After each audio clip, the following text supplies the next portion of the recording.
My husband's mistress called me to brag. She had no idea who I was. The phone rang at 10:47 on a Tuesday night. I almost ignored it. Then I saw the number. Unknown. I answered and a woman's voice said, almost laughing, "Hi, I just thought you should know. Your husband is with me right now." I sat completely still. Not because I was shocked. Because I already knew. What she didn't know was that I had spent the last 3 weeks quietly preparing for this exact phone call. And by the time she finished bragging about the man she thought she had stolen from me, she was going to realize she had never understood who I was in the first place. My name is Claire Bennett. I was 38 years old, married to Daniel for 11 years, and until that phone call, I thought my marriage was simply going through a rough patch. Daniel had been distant for months. He stayed late at work. He started taking his phone everywhere, even into the shower. He changed his password. He suddenly cared about how he looked. And every time I asked what was wrong, he gave me the same answer. "Work is crazy, Claire, that's all."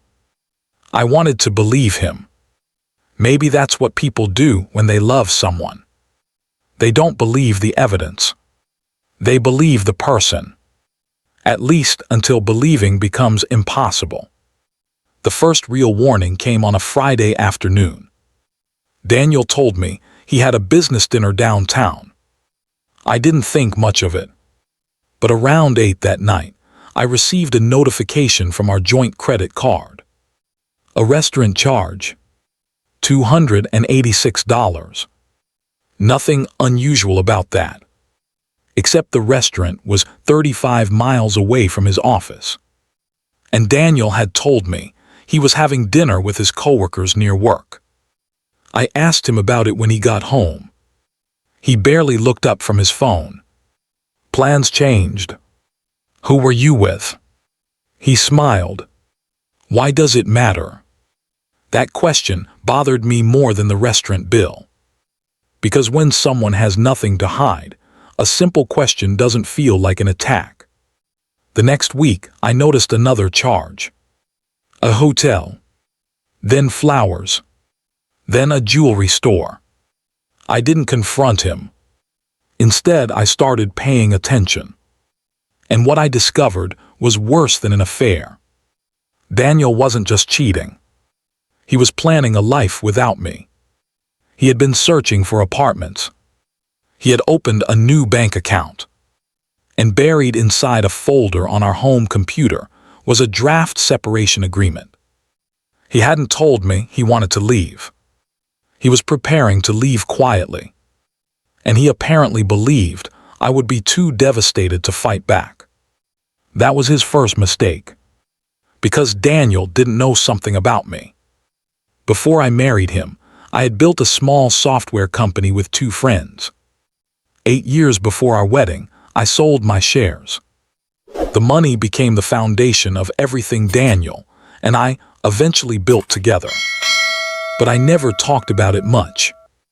Daniel knew I had money before we met. He didn't know how much. He assumed I had spent most of it. He was wrong. Very wrong. I had quietly invested. Real estate. Index funds. A few private businesses. Over the years, that money had grown into something Daniel never imagined. But money wasn't the reason I stayed quiet. I stayed quiet because I wanted to know whether Daniel loved me. Or simply loved the life he had with me. Then came the phone call. The mysterious woman. The mistress.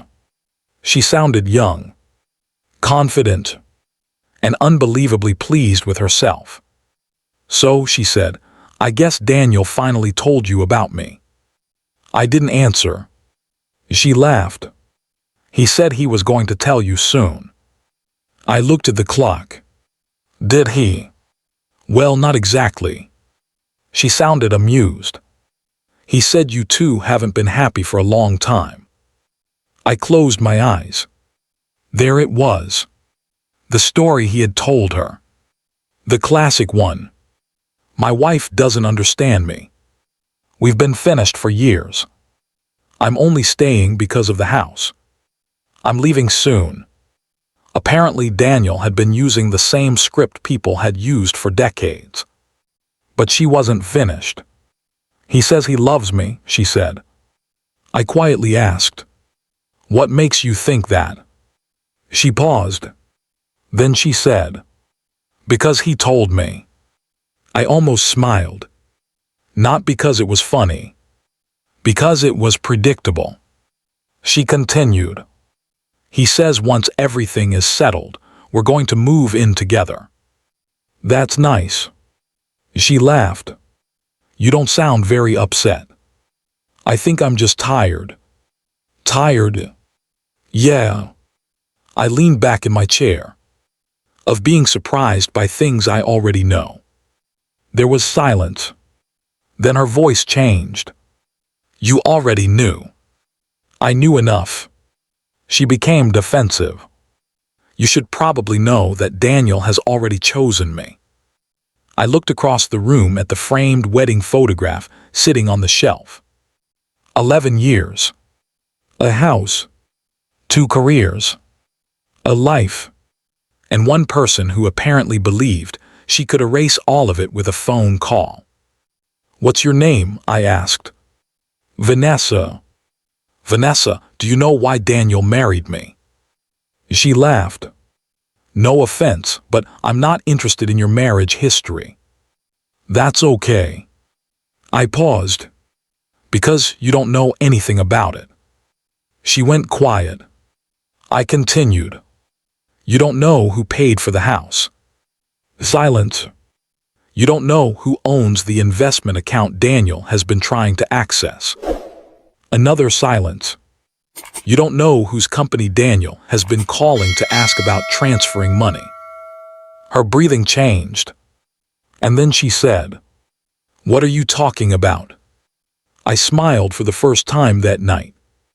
I'm talking about the part of the story Daniel forgot to tell you. She hung up. I didn't call back. I didn't need to. The next morning, Daniel came home early. He walked into the kitchen and found me drinking coffee. He looked nervous. "Claire, we need to talk." "I know." He froze. "You know." "About Vanessa." His face went completely white. For several seconds, neither of us spoke. Then he sat down. "It's not what you think." I laughed softly. "Daniel, that's the oldest sentence in the world." He started explaining. He said he was lonely. He said our marriage had changed. He said Vanessa understood him. He said he never meant to hurt me. And then he made the mistake that finally ended whatever remained between us. She doesn't care about money. I stared at him. What? She loves me for me. I nodded slowly. Then you should have no problem leaving with her. He looked confused. What does that mean? I reached into a folder beside me. Inside was a copy of the financial agreement we'd signed years earlier. I placed it on the table. Read page 7. Daniel looked at it. His eyes moved across the page. Then stopped. His face changed. The house. The investment accounts. The business interests. The properties. He finally understood something. Most of what he thought belonged to our marriage wasn't actually his to take. You hid this from me, he whispered. No. I looked directly at him. You never asked. He stood up. This isn't fair. I almost couldn't believe what I was hearing. Fair? He had cheated. He had lied. He had planned a new life behind my back. And now he was angry because the life he planned wasn't financially convenient. Then his phone rang. Vanessa. He ignored it. It rang again. And again. Finally, he answered. Hello.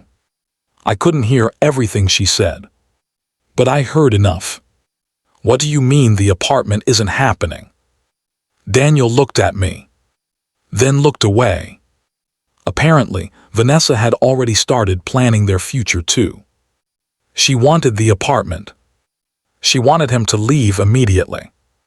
She wanted him to prove that she wasn't just the other woman. Daniel had promised her a life he couldn't actually afford. And now both women were asking him for answers. For the first time, he looked trapped. But I wasn't interested in revenge. I didn't want his money. I didn't want Vanessa's humiliation. I wanted something much simpler. The truth. So I told Daniel to leave. He asked where he was supposed to go. I said, "That's no longer my problem." 3 months later, the divorce was finalized. Daniel lost far more than he expected. Not because I destroyed him. Because his own lies had consequences. Vanessa eventually left him too. I heard they lasted less than 2 months after the divorce. Apparently, once she discovered that Daniel wasn't the wealthy businessman she'd imagined, the romance wasn't quite as exciting. As for me, I sold the house, moved into a smaller place, started traveling, and went back to running a business I'd nearly forgotten I loved. 6 months after the divorce, I received another call. Vanessa. I almost didn't answer. But I did. She sounded different this time. No laughter. No arrogance. Just embarrassment. I owe you an apology, she said. I didn't say anything. She continued. I thought I knew Daniel. You didn't. I know. She took a breath. Can I ask you something? What? Why didn't you fight for him? I looked out the window at the city lights. Then I answered honestly. Because I wasn't losing a husband. I paused. I was losing the version of him I thought existed. She didn't respond. And somehow that silence said everything. People think cheating destroys a relationship because someone finds another person. But sometimes that's not what destroys it. Sometimes the real destruction happens when you finally discover who your partner was when you weren't looking. Daniel thought he was cheating on a woman who would fall apart. Vanessa thought she had stolen a man who was ready to start over. They were both wrong. Because I wasn't powerless. I wasn't unaware. And I wasn't waiting for someone else to save me. I was simply waiting until I knew the truth. And when the truth finally arrived, I didn't have to destroy anyone. I just stopped protecting them from the consequences of their own choices. And that turned out to be more powerful than revenge ever could have been.